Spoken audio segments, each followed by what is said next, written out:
By launch, land, and in the air, we search for a sea monster. This is the Pieman River on the rugged and only partly explored west coast of Tasmania.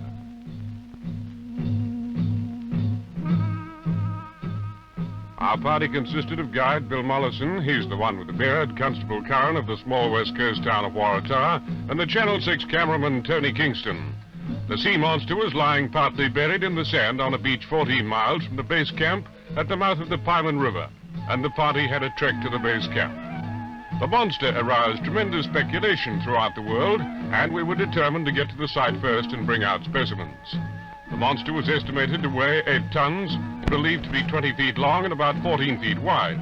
In any language, it was a hot news story.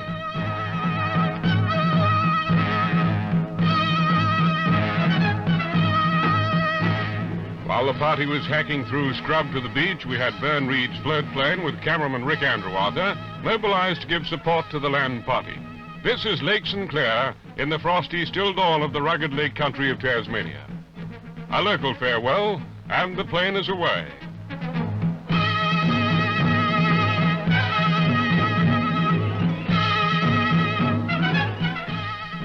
Meanwhile, the land party was making some headway to the first camp. It was to take them many hours to cover the 14 miles through thick matted scrub, much of it horizontal. Apart from this, there are swamps and tall cliffs, all to be negotiated.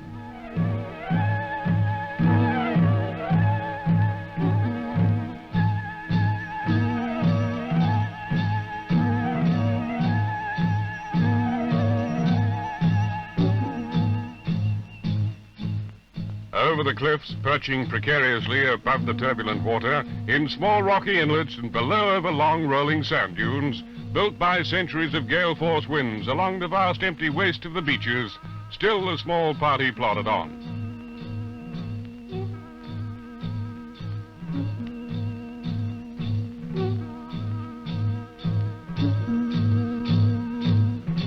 Beaches here are long and wide. Their only markers, pieces of driftwood sticking up out of the sand, soon to be washed away by the tide. You can't land by sea in this area because of the treacherous surf breaking over a rocky shelf just below the surface.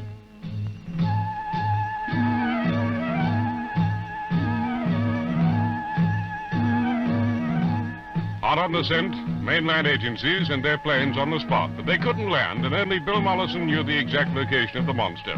Journey's end, and the hump of the sea monster rises above the sand.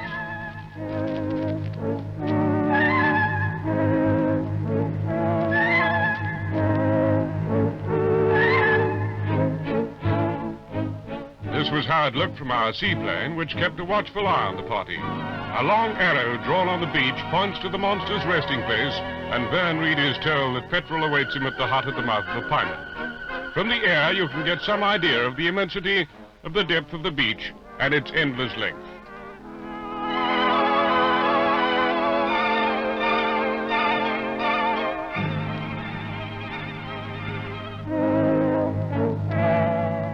Bringing back specimens was quite a job. The toughened hide of the monster would only yield to the axe.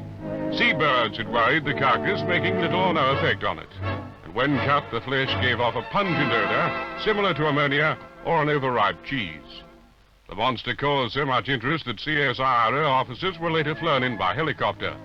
They brought out specimens and after tests announced they were of the opinion that the monster was whale blubber, but in some quarters the controversy still exists. Bill Mollison is of the opinion that there's been a great molecular change in the monster during the 2 years it's been lying on the beach. An unusual feature was hair on the hide.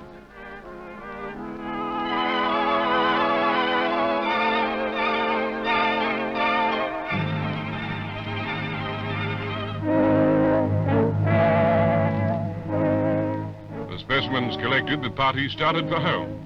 There were many interesting things on the west coast apart from the monster. The area abounds with game kangaroos, wombats, and all types of birds. The party even found some tracks of the Tasmanian tiger, long believed to be extinct. At one camping point, Foam Creek, the expedition uncovered relics and campfires, once the home of the Tasmanian Aborigines. On the far beach, the monster, gradually being covered by the drifting sand, once more slips into obscurity after a brief, fleeting moment of fame. Its origin is still shrouded in mystery.